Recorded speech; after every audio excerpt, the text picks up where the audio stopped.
여러분 안녕하십니까? 청년을 위한 역사 힐링. 오늘은 10월 유신의 새로운 이해에 대해서 여러분들하고 고민을 나눠보고자 합니다. 10월 유신 그러면 지금까지 너무나 부정적인 이미지로만 도배질이 되어 왔습니다. 예를 들어서 민주주의의 말살이다. 박정희 대통령이 1972년 10월 17일 날 계엄을 선포하고 국회를 해산했습니다. 그리고 현행 헌법을 정지시키고 그리고 이제 유신헌법안을 국민투표에 붙여서 그 국민투표를 한 결과 압도적인 찬성률로 확정되어서 1972년 12월 27일 날 유신헌법이 공포가 됐습니다. 그 개정된 헌법에 의해서 12월 15일 날 간선제에 의한 그 통일주체 국민회의 대의원이라는 그 단체에서 선거를 실시를 해서 박정희 대통령이 임기 6년에 제8대 대통령에 선출이 돼서 또다시 이제 그 임기를 시작하게 됐습니다. 유신헌법을 보면 대통령이 국회의원의 3분의 1을 임명할 수 있고 모든 법관을 임명을 하고 그리고 긴급조치권을 가질 수 있고 또 국회 해산권을 대통령이 가지고 있었습니다. 그리고 대통령 임기가 4년에서 6년으로 늘어났고 그리고 횟수에 관계없이 여러 차례 중임 조항이라든지 이런 게 없기 때문에 대통령을 계속할 수 있는 이런 조항 때문에 민주주의가 말살됐느니 이런 얘기들을 많이 하고 있습니다. 겉으로만 보면 그렇다고 우리가 부인할 수 없는 그런 10월 유신일 수밖에 없었습니다. 그런데 과연 그러면 박정희라는 사람은 본인이 재선까지 하고 또 3선 개헌까지 해서 그 3선 대통령을 하는 와중에 또다시 10월 유신을 해서 임기를 늘렸기 때문에 종신집권을 하기 위한 것이 아니냐, 총통제를 위한 것이 아니냐, 이런 비난을 받아가면서 10월 유신을 했습니다. 박정희는 왜 이 비난이 쏟아질 것을 각오하고 왜 10월 유신을 선포를 했을까요? 이 왜라는 의문을 가지고 우리 국제관계를 들여다보면 새로운 단서들이 나타납니다. 1969년 7월 25일 날 미국의 닉슨 대통령이 닉슨 독트린이라는 것을 선언합니다. 한마디로 얘기하면은 그동안의 아시아 동맹국을 미국이 지켜줬는데 이제는 당신들이 지켜라. 이제 미국은 너무나 힘들고 돈도 많이 들고 그래서 아시아 동맹국들을 더 이상 보호해 줄 수가 없다. 그리고 지상군을 이제 더 이상 투입하지 않겠다. 이런 비슷한 얘기를 하니까 그동안의 안보를 미국에 의지해왔던 그 아시아의 이 동맹국들이 아주 큰 충격에 빠졌습니다. 자, 바로 이 닉슨 독트린에 의해서 미국은 베트남 전쟁을 빨리 끝내기 위해서 파리에서 평화회담을 해서 엉터리나 다름없는 이 평화협정을 맺고 미국이 철수를 합니다. 철수를 하고 나서 얼마 후에 월맹이 이제 남침을 해서 미국이 이제 망하게 되죠. 베트남이 이제 공산 통일이 되는 이런 상황까지 벌어집니다. 결국 베트남전에서 미국이 발을 뺀 것도 닉슨 독트린의 일환이었습니다.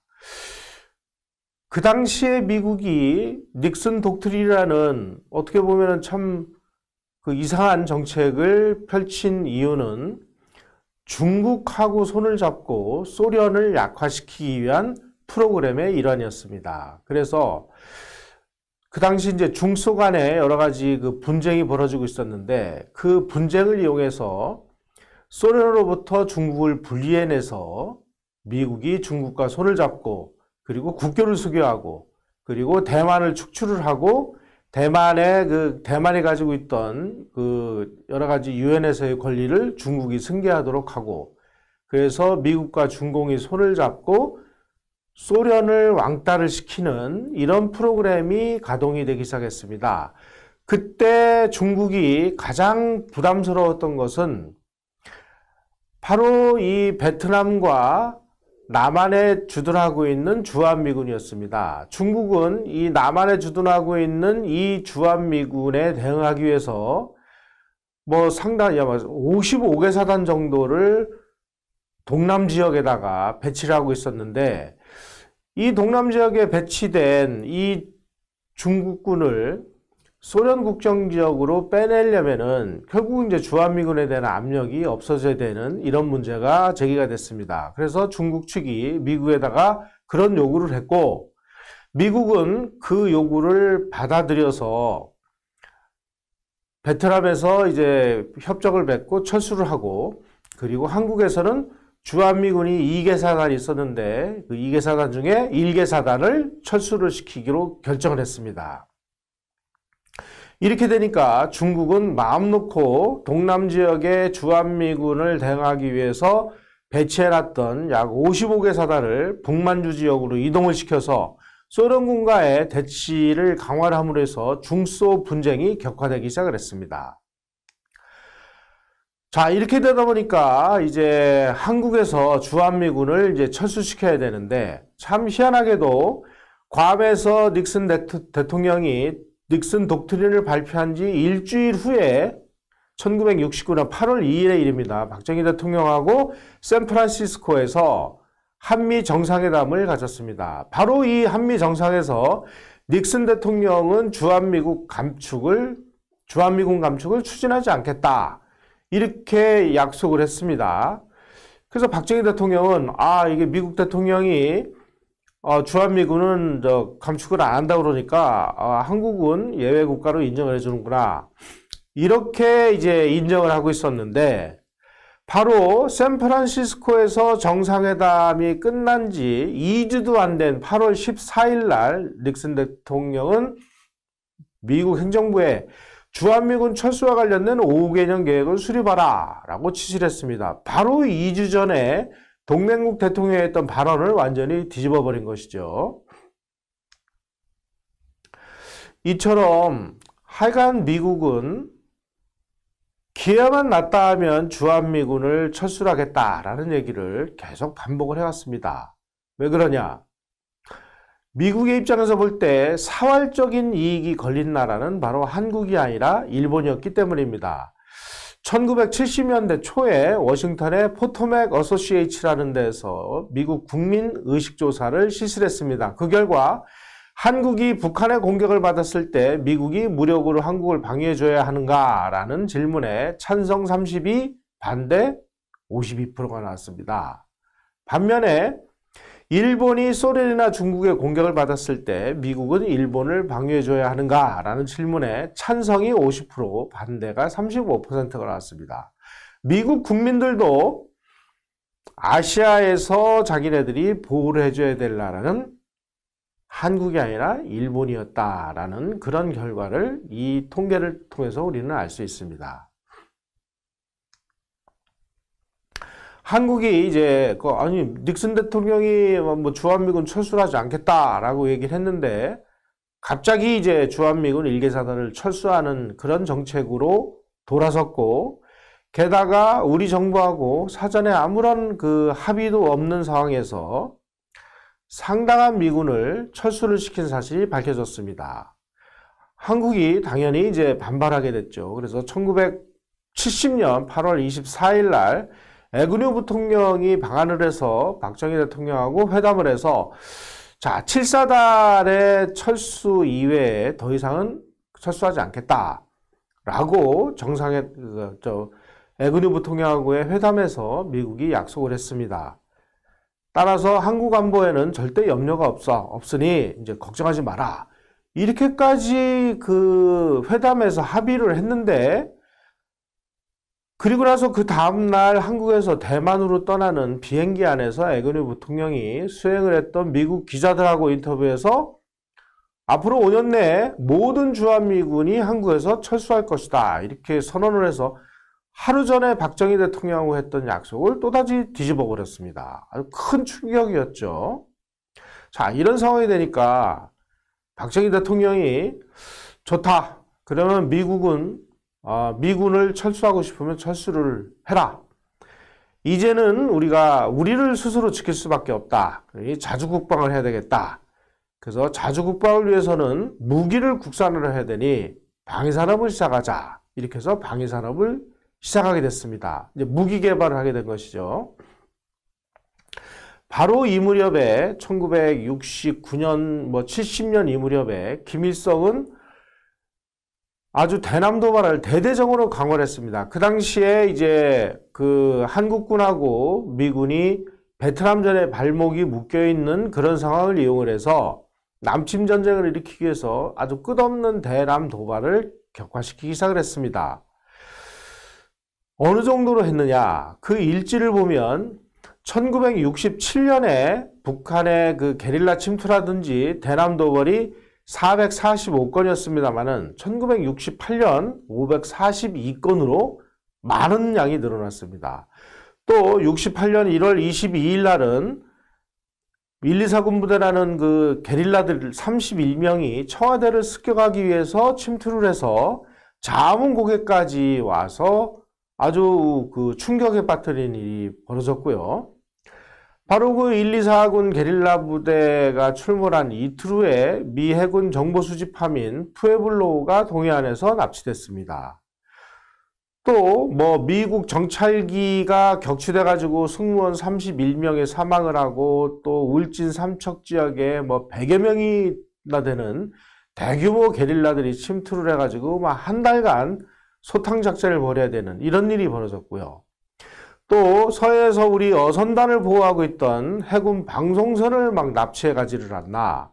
또 동작동 국립현충원의 현충문에다가 북한 게릴라들이 박정희 대통령이 6월 25일 날 현충문에서 행사를 하기 위해서 온다는 그런 내용을 알고 여기에다가 폭탄을 장치하다가 이 폭탄이 오작동을 해가지고 미리 터지는 바람에 게릴라들이 폭살을 하고 또 생존자들은 도망을 가는 이런 일까지 벌어졌습니다. 자, 이렇게 되니까 박정희 대통령은 이제 일면 건설, 일면 국방의 해로 정하고 이제 싸우면서 건설하자라는 구호를 내세우고 우리가 북한의 남침 도발에 정말 대응할 수밖에 없는 이런 상황이 벌어졌습니다. 자, 이제 미군은 철수하겠다고 그러고 우리는 소총환자로 못 만드는 나라였으니까 이제 무기를 국산화하자. 그래서 번개 사업이라는 것을 추진을 합니다. 그런데 이 무기를 개발하는 과정에서 우리가 소총, 박격포, 기관총 이런 거를 개발했습니다만은 이 무기를 양산을 하려면 이 무기를 만드는 특수한 소재, 이 특수광이 이런 것이 아주 대대적으로 필요했는데 그 당시에 우리나라에는 이러한 철강이나 특수광을 만들 수 있는 그런 시설이 없었습니다. 결국은 무기를 만들기 위해서는 중화학공업을 육성할 수밖에 없는 상황이 됐습니다. 이 중화학공업을 육성하려고 보니까 거의 10년 이상이나 되는 오랜 기간에 투자를 해야 되고 그리고 거의 100억 불에 가까운 이런 돈을 투자를 해야 되는 그야말로 국가의 모든 것을 건 이런 그 투자를 해야만 되는 상황이었는데 박정희 대통령은 10월 요신으로 10월 요신을 행하기 전에 1971년에 삼선 대통령에 취임을 해서 본인의 임기는 75년에 끝나게 돼 있었습니다.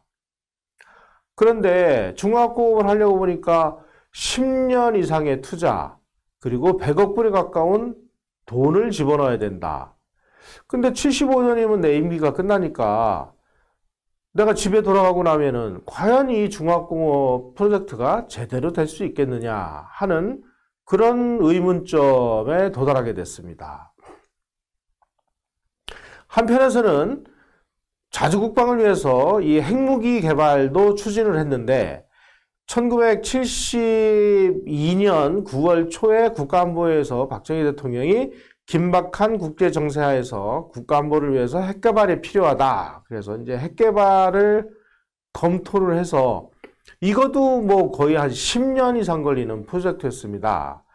그래서 핵무기와 우리 방위산업을 육성을 해서 자주국방의 기본적인 틀을 만들어 놓으려면은 본인에게 대통령 10년의 그 시간이 필요한데 본인은 75년의 임기가 끝나니까 과연 이 문제를 어떻게 하는 게 좋으냐 아마 상당한 고민을 했던 것 같습니다.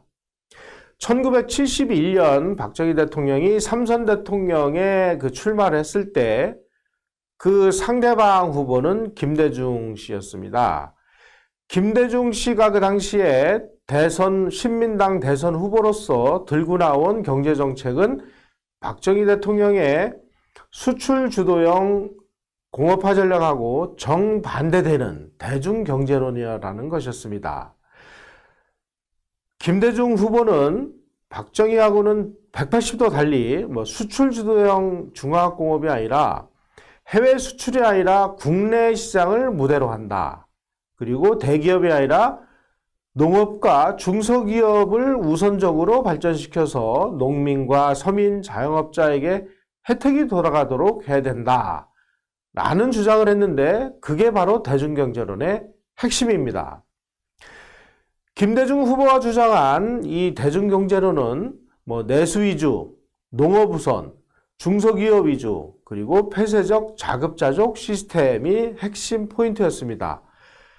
그리고 대기업 중심의 공업 육성을 반대를 하고 노조의 경영 참여를 허용을 하는 이런 방식이야말로 그 당시에 북한이라든지 유고슬라비아가 채택을 했던, 그래서 그 채택을 한 그 정책으로 인해서 아주 나라가 완전히 거덜난 그런 방식하고 동일했다는 사실입니다. 자, 그러면 박정희 대통령이 삼선개헌을 마치면 이제 더 이상 대통령을 출마할 수도 없고 본인은 이제 집에 가서 여생을 편안하게 지내야 되는데, 다음번 대통령은 김대중 씨가 당선될 가능성은 상당히 높아졌는데, 김대중 씨가 당선이 되면 본인이 그동안 추구해온 수출주도형 공업화 전략하고는 정반대인 대중경제론을 하겠다라고 선언을 했으니 박정희 대통령 입장에서 과연 그러면 선택할 수 있는 선택지는 무엇이었겠느냐. 지금 북한의 대남 도발은 격화되고 주한미군은 철수를 하고, 그리고 우리는 소총한자로 만들 수 없는 이런 상황이었습니다. 이 상황에서 자주국방을 하기 위해서 박정희 대통령이 비장의 카드로 꺼낸 것이 중화공업 육성과 핵무기 개발인데, 이 핵무기 개발에는 10년의 세월과 100억 불에 달하는 천문학적인 투자가 필요하게 됐습니다. 자, 그러면 이 상황에서 과연 여러분 같으면 어떤 선택을 했을까요? 아유, 나는 모르겠다. 나는 내 임기가 1975년까지니까 임기 마치고 나는 그냥 조용히 여생을 편안하게 살겠다. 나라가 망하든 말든 나는 모른다. 이렇게 가는 것이 옳은지, 아니면 비상한 무슨 수단을 동원해서라도 자주국방을 위한 중화공업과 그리고 방위산업 육성과 그리고 핵무기 개발을 무슨 수를 써서라도 내가 완성해 놓고, 그래서 북한의 남침 위협으로부터 정말 이겨낼 수 있는 그런 자주국방을 할 수 있는 나라를 만들겠다. 자, 이 두 개의 선택지 외에 무엇이 있었을까요? 결국 박정희 대통령은 후자를 선택을 하게 됩니다. 그래서 1972년 10월 17일 날 저녁 7시에 정규방송을 중단하고 그 긴급 그 뉴스 자막을 통해서 전국에 비상계엄을 선포하고 국회를 해산하고 정당의 정치활동을 정지시키고, 그리고 헌법의 일부 효력을 정지시키고, 효력이 정지된 헌법조항은 비상국무회가 수행한다는 특별담화문을 발표를 해서 10월 유실이라는 것을 발동하게 됩니다. 박정희 대통령이 이것으로 인해서 아주 독재자라는 누명을 뒤집어 썼습니다마는, 바로 이 중화공업을 건설해서 우리의 수출을 비약적으로 늘리겠다. 그래서 1980년대 초에는 우리나라가 100억 달러를 수출을 할 수 있는 나라를 만들겠다. 그러기 위해서는 경공업 위주로 되어 있는 이 공업 시스템을 중화공업 위주로 바꿔야 된다. 그러려면은 10월 유신을 통해 가지고 중화공업을 완성시킬 수밖에 없다. 아마 이런 결론에 도달한 것 같습니다. 그래서 방위산업을 비롯한 모든 중화학공업이 북한을 능가하게 되는 상황이 되면 북한의 도발은 불가능해지니까 이것을 위해서 내가 모든 비난을 감수하겠다. 그래서 그때 나온 얘기가 정 억울하면 내 무덤에 침을 뱉어라. 이렇게까지 이야기를 하고 10월 유신을 선포를 하고 본인의 임기에 부담이 없도록 만드는 이후에 중화학공업을 시작을 했습니다. 그래서 청와대에다가 중화학공업화 추진기획단을 설치를 하고 그리고 중화학공업과 방위산업을 대통령이 직접 진두지휘를 하기 시작을 했습니다. 1973년 6월에 철강과 비철금속, 기계, 조선, 전자, 석유화학공업을 6대 전략업종으로 선정을 해서 이것을 건설해야 되겠다. 그래서 아주 대규모로 이제 중화학공업을 추진하기 시작을 합니다.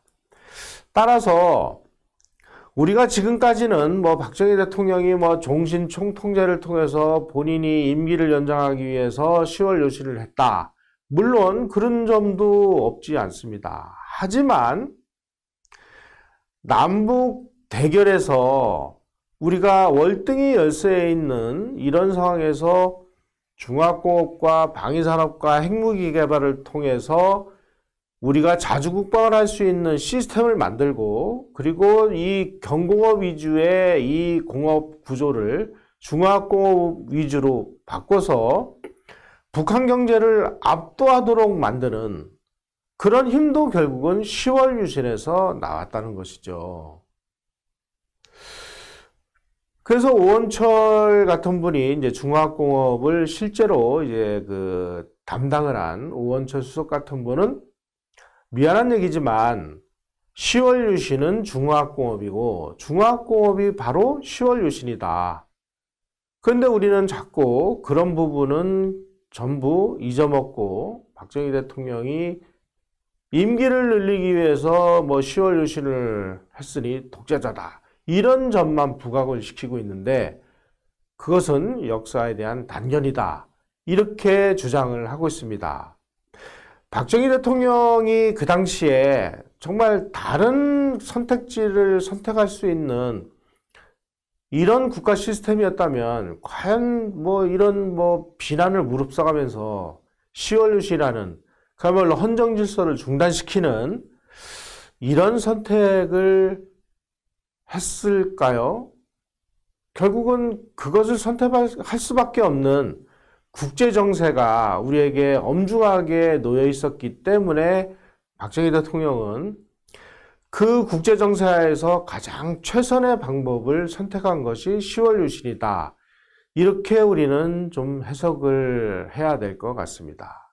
자, 그래서 박정희 대통령이 중화학공업을 이제 추진을 해서 방위산업도 이제 본궤도에 오르고 물론 핵무기 개발은 실패를 했습니다만 중화학공업의 성공으로 인해서 우리의 그 경제는 어떻게 변했느냐.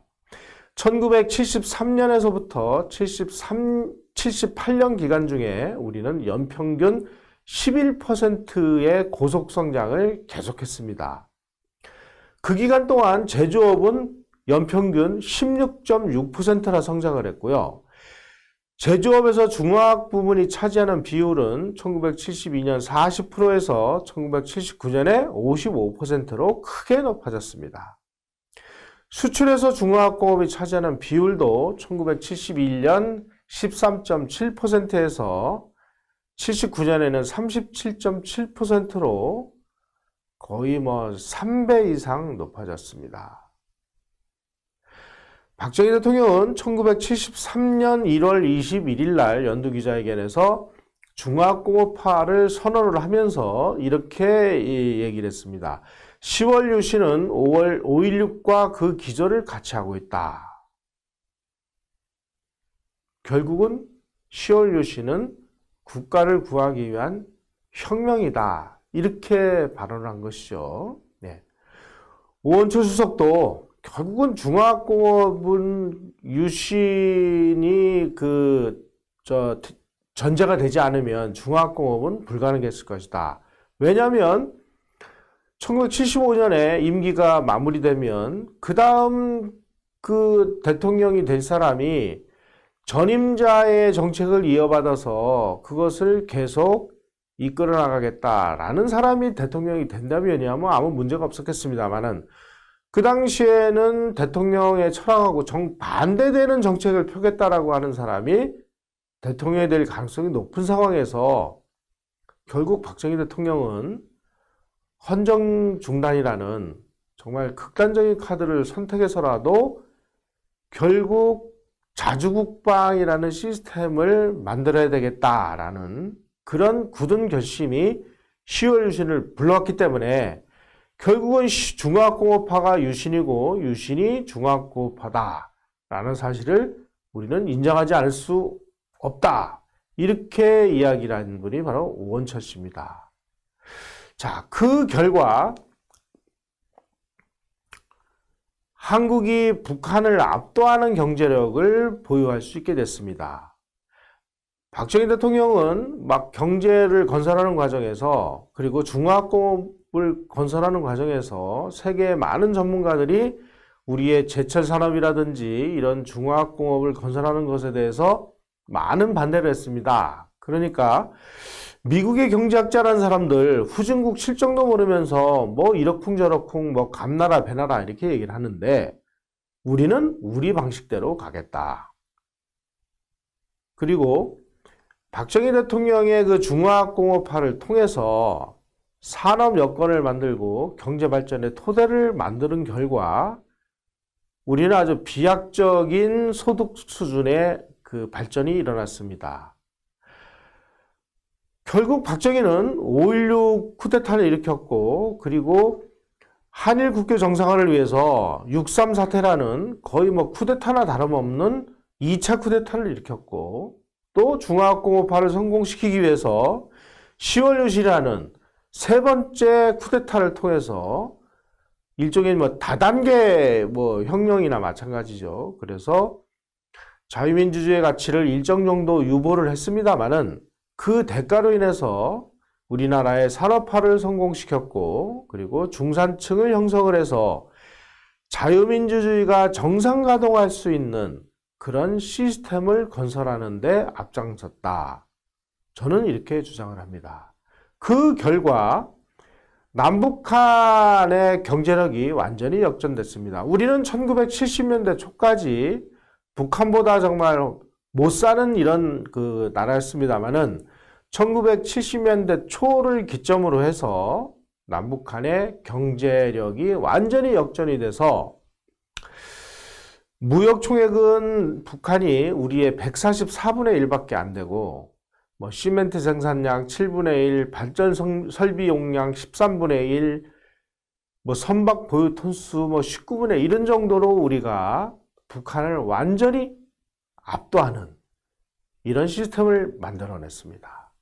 만약에 그 당시에 박정희 대통령이 핵무기까지 완성을 했다면 오늘과 같이 이 북한의 핵 위협으로부터 우리가 벌벌 떠는 이런 정말 비참한 처지는 면할 수 있지 않았을까 하는 그런 안타까운 생각이 듭니다. 핵무기 개발을 제외하고 박정희 대통령이 꿈꾸었던 그야말로 중화공업을 통한 방위산업 건설을 통해서 우리가 자주국방을 이루겠다는 그 꿈은 상당 부분이 달성이 됐습니다. 이것이야말로 박정희 대통령이 10월 유신을 어쩔 수 없이 선택했던 그런 긍정적인 결과다. 이런 점을 말씀드리고 싶습니다. 10월 유신에 대해서 우리가 이런 국제적인 시각으로 보면 단순히 어떤 정권 연장이라든 뭐 이런 그 좀 생각과는 전혀 다른 새로운 해석이 가능하다는 사실을 여러분에게 말씀드리면서 오늘 강의를 마치도록 하겠습니다.